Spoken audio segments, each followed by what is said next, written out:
He came to me in a text. How about if I borrow $200 from you? I don't remember that. Oh, It's not in my God. phone. I grew up in Chicago. You know, I used to be in the gangs, drugs, and all that different type of stuff. Changing my life around.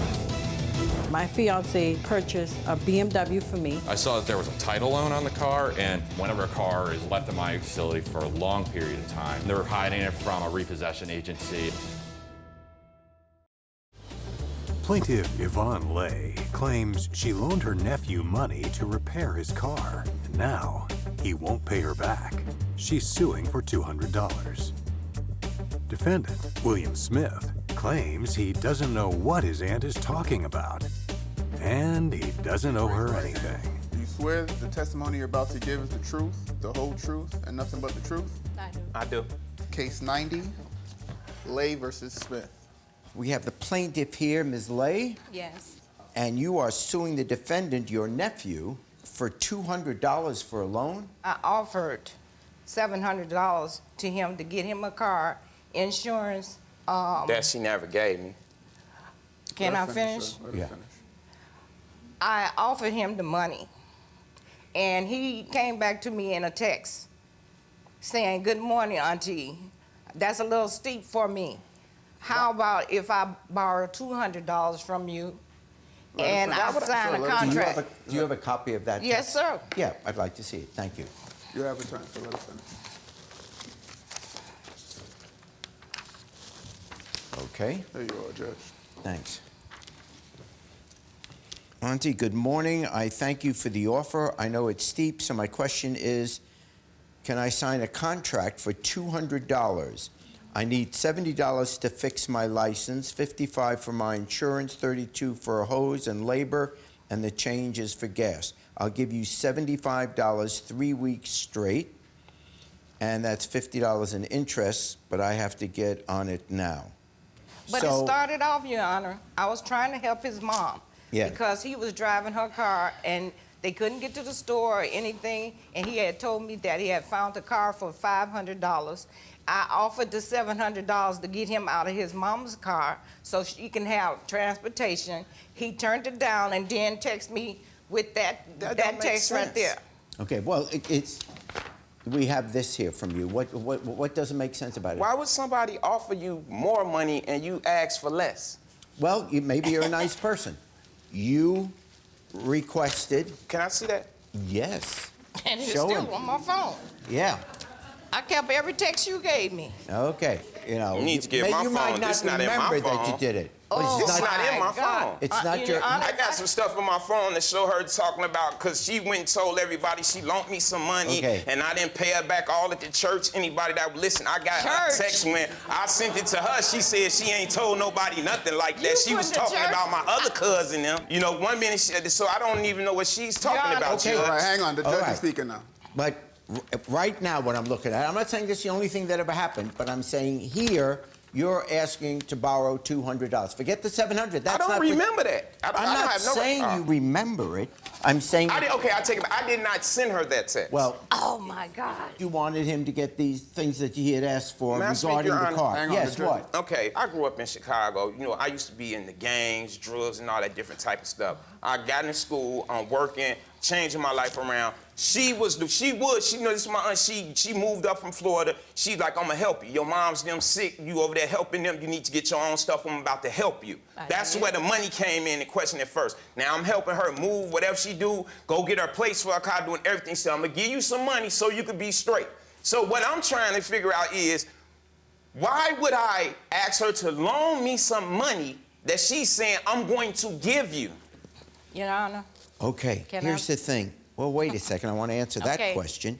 You have answered it yourself, in a sense, because you're the one that brought up the idea you would sign a contract for $200. So, first of all, we're just talking about $200 here. It's right. If your aunt asks you for $200 back that she gave you, loan, no loan, you just give her it back. You're right, exactly. So give her the $200 back. I wouldn't have had no problem with it. I'm saying she just up and was suing me. One day the sheriff showed up at the house with a summons saying I had to come to court. Okay, time out.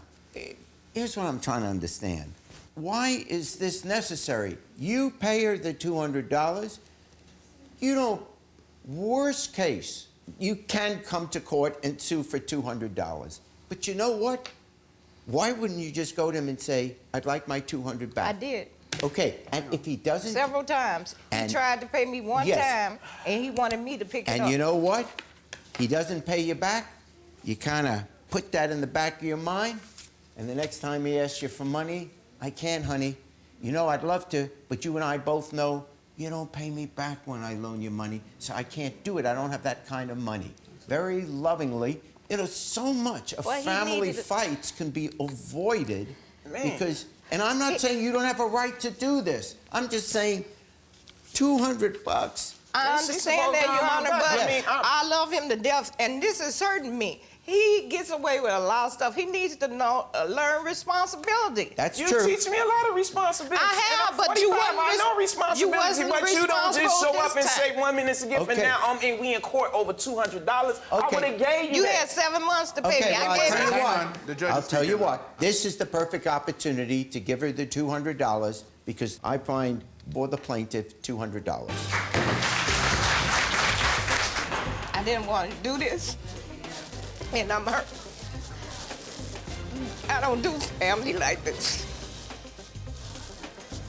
And it just hurts me that this is a child that played with my own kids when they was little. And for me to have to do this, it's not right. She did what she felt like she had to do, and she more than an aunt. She like her mother sometimes, and she gonna be all right. We gonna be all right. We gonna make it.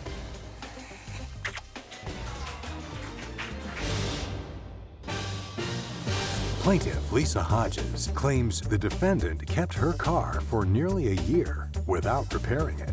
She's suing for $2,100. Defendant Jonathan Nock claims the plaintiff was hiding her car from the repo man. He's countersuing for $5,000 for storage fees. The truth, the whole truth, and nothing but the truth. I do. Case 53 on the docket, Hodges versus Nock. Okay, see what we have here. We have the plaintiff, Ms. Hodges. You are suing the defendant, Mr. Nock, in the amount of $2,100 for auto repair deposit, U-Haul bill, and towing bill. And Mr. Nock, you are countersuing the plaintiff in the amount of $5,000 for unpaid storage. Yes. Okay, let's hear this. My fiance purchased a BMW for me, and I have... Do you want to stand up, Yes. sir? Okay.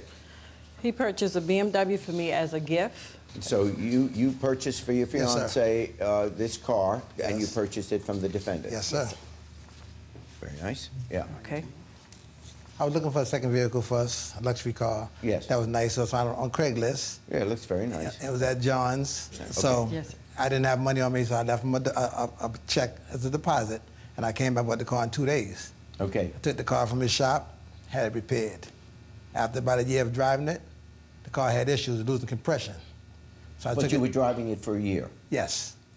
Then I took it to another shop, and then they told me what the problem was. I took it back to John because he would fix it for me for a cheaper price. Okay. So, and at that time, I had to order a motor. And so after I found, well, we were looking for a motor, which was hard to find for that vehicle. Oh, so you didn't expect John to have the motor? No, he didn't have You were going one. to personally buy the motor, bring the motor over to John, and ask John to put the motor into the car? Yes. Well, I took the car to him in November.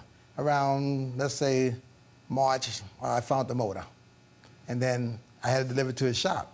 Where was the car staying in the meantime? Well, I took it to his shop, and he told me to leave it there. He wasn't going to charge me no storage as long as he's going to do the work. Did you say that? In a situation like this, Yes. I would order the motor myself, and I would order any other parts needed to do the repair. Yeah. I don't allow customers to bring their own parts, especially in a situation like this where it's a complicated car. That car sat in my backyard for basically a year. I asked them nicely to come and give me some money to get started on it. I have text messages going back and forth with them over the course of the year. Did you give them a price for how much you thought? We'll deal Yeah, I with the gave them a storage later. ballpark. I ballparked the motor at about $2,500, maybe about $500 to $1,000 worth of parts. Yeah. And just so that when he takes it back, it doesn't leak anything. Okay. It does, I don't like customers spending a lot of money and then having a car come back in a month later because it's leaking oil all over the ground. I'm either going to do it right or I'm not going to do the job at all. I get that. But you did want a deposit. Correct. And they did not leave me a deposit when they dropped off the car. Which was in October, November of 17. They brought you the car. They asked, they said what they would like to happen. You gave it kind of a price, but then... Yeah. And then they kind of A deposit, but they didn't leave you a deposit. When did they finally come up with the deposit? After I threatened them with certified mail. I sent that mail out in April Of 18. of 2018, yes, and that's right here. And the story gets a little bit more interesting because when I did the DMV background check, I saw that there was a title loan on the car, and in my experience, whenever a car is left in my facility for a long period of time, and then it also has a title loan on it, which is basically a collateral-based loan against, and the value of their car is the collateral for that. They go and borrow money from the bank or there's a lot of time. Most of the time, they're hiding it from a repossession agency of sorts, and at that point, I just consider Is a that car true? You did have a abandoned. title loan? Correct. I took a title loan on the vehicle because it was registered under my name. And I also, the title loan, he called them to verify that it was a title loan on the vehicle. It was in good faith. No payments was late. All of the payments was current and nothing. And as of today, we don't even have a title loan on the vehicle. All right. So the loan is, okay, I just Correct. wanted to see if it Yeah. was a factor. It's not a It's factor in done. this It's a case. done deal. Okay, this is what it looks like so far. You bring him a car in October, November of 2017 and said, the motor needs to be fixed. Could you do this? He's giving you a price, and he asks you for a deposit, and you don't pay him the deposit right then. But I took the car there. He never asked for a deposit.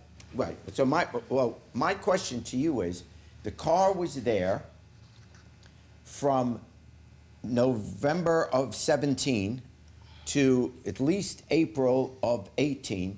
The car is there for almost 6 months. By his request. I did not But you didn't- request to work on that car. You didn't put down a deposit yet.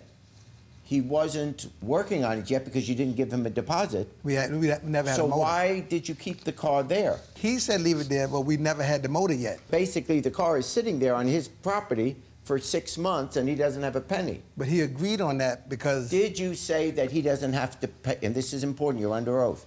Did you say that leaving the car there, he didn't have to pay for that? as long as he No. fixed it. Of the storage? I would never say something like that. I've limited parking. I don't let people just leave their cars on my property for months on end. Why didn't you just give him the deposit to make this deal go through? Because he was okay with me finding my own motor. He hadn't had a problem with that, and I saved myself $1,200 on a motor. I get that, but then in the meantime, why didn't you give him a deposit in good faith? That's usually what people do. But Not because they have the product back yet, but because this will guarantee that he's going to work. Because wouldn't it be something if you found the motor and then he suddenly said, "Nah, I'm not going to fix it." And that's You'd what be happened. out in the dark. So that's why you bring a deposit. But he never asked for a deposit. I mean, when I bought the car from him, 6 months later, you still hadn't but given him a I've deposit. been I in didn't- contact with him all along the way until I found the motor, and he never asked for a deposit. Initially, I wanted a cash deposit covering the expense of purchasing the engine for the car. Then, after all these months went by, and it took me doing a DMV background check to find out like their physical addresses so I could send them certified mail and to all the lien holders, including the title loan company. Once I saw there was a title loan company, I said, look, I also need at least half of the labor up front too, because this is turning into a situation I don't want to be involved in. Did you ask him to come by and pick up the car? Yes, multiple times. In fact, Okay, I want to see that. I told him, let me find this one. This is about where I'm fed up. Oh, wait, Excuse I me. might have this here. Is this notice to claim vehicle of personal property? Yeah, that's me making a reasonable attempt to let them know that there are storage charges accruing on Okay, the this is a vehicle. notice that you sent to them. Yes. As per South Carolina law, it's According to South Carolina, which says, yes, yeah, Title 29, Chapter 15, Section got it? D. I'm reading it right Okay, now. yeah. This is notification that you have 30 days from this date of getting this notice to reclaim the above vehicle recorded with you being the owner, etc. So you are getting notice that you should come and take the car back. Correct. And Because you're immediately- building up a cost. But Your Honor, Yes. he's seen me on numerous occasions as I go by his shop. He never said nothing about a deposit, never said come take your vehicle out. I mean, Right. just stopping in and saying And hello. then doesn't when really I found help the me. motor, I mean, I need money to fix your I car. went to him. You can't fix a car, you don't have a motor too. Immediately when the notice came to the house, I signed for the notice because it was notarized, and I Yes. notified Anthony. I also went by John's shop the next day, and he said, hey, I need you guys to let me know what you're gonna do. I had Anthony on the phone, and Anthony said, we're gonna fix it. In return, him and Anthony came to an agreement that he was going to fix the vehicle. I took Jonathan my credit card for $500. Yes. And he said that wanted he will cash. go ahead. He said he wanted cash. I said, well, I only have this credit card. He said, well, I'm going to charge you $515 so that this vehicle, I can start working on the vehicle because the motor was already there. I said, okay, that's fine. So I have a copy of The invoice for the motor. The invoice for the when it motor arrived to him. when it arrived there. I Okay, also so have you paid, then in August, you paid $515? Yes, sir, I That did. was the first payment made? correct. But he still didn't work on the car. And he still didn't work on the sat there car. until we took it from there when he had it towed. Yes, sir. How much after you paid that $515 did the car leave the premises? On August the 13th, Jonathan texted Anthony and told Anthony that we needed to come and remove the vehicle because a letter was written to the Better Business Bureau in reference to him Not touching the car. touching the vehicle. After it'd been so there, that's after- what after a happened. deposit. And I have a copy of that, and he told us that we had to the close of business day that day on August the 13th to have the vehicle towed. And he had the And motor since May. I got off from work. Why and- did you Here's- take, in August, $500 from them saying that you're going to now wasn't work it. on the car and then a few days later have it towed? It wasn't in August that I took the money. I it have a was, receipt. It had to have been closer to the time that I sent out the mail. 'Cause that was the only reason why they came and Well, you gave me said- any I money have a anyways. copy of the, When he from made the my payment. debit, from where I made my, can I please, Where is the car now? on our property. So you have your car Yes, back? sir, we do. You have your car back? Yes, sir. And so basically what this comes down to, whatever misunderstandings, the fact of the matter is that the only exchange of money that went on between you two was $500. You're saying that you ought to be paid for the time that the car was there, all those Yeah. months of storage. Which is in excess of $5,000, but that's the maximum Okay, allowed. But, Your Honor, this paper here says he's taking the $500 for storage. If he owed us on the car, then why he does take our car? You have paid $500. You have your car back. Correct, and You have countersued for $5,000, the Yes. limit, because it was stored there for so long. First of all, the $500 you paid is going to go towards the storage that the car was there. I find both sides really delinquent in being clear about getting the car fixed and you being overly tolerant, in a sense, for letting the car stay there with that kind of money build up. The $500 you paid, he gets to keep because that pays for at least some of the storage. I'm going to dismiss the plaintiff's suit, and I'm also going to dismiss the defendant's suit. Both suits dismissed. Thank you. If it was storage, he should have told us a long time ago. Well, I didn't lose, but I didn't win either. I would not do business with them again. Thanks for watching. Now please approach the bench. The way I look at it, you have two options here. Option A, watch more Judge Jerry. Option B, watch more Jerry Springer. The choice is yours. Now get out of my courtroom. You have more clips to watch. And don't forget to subscribe.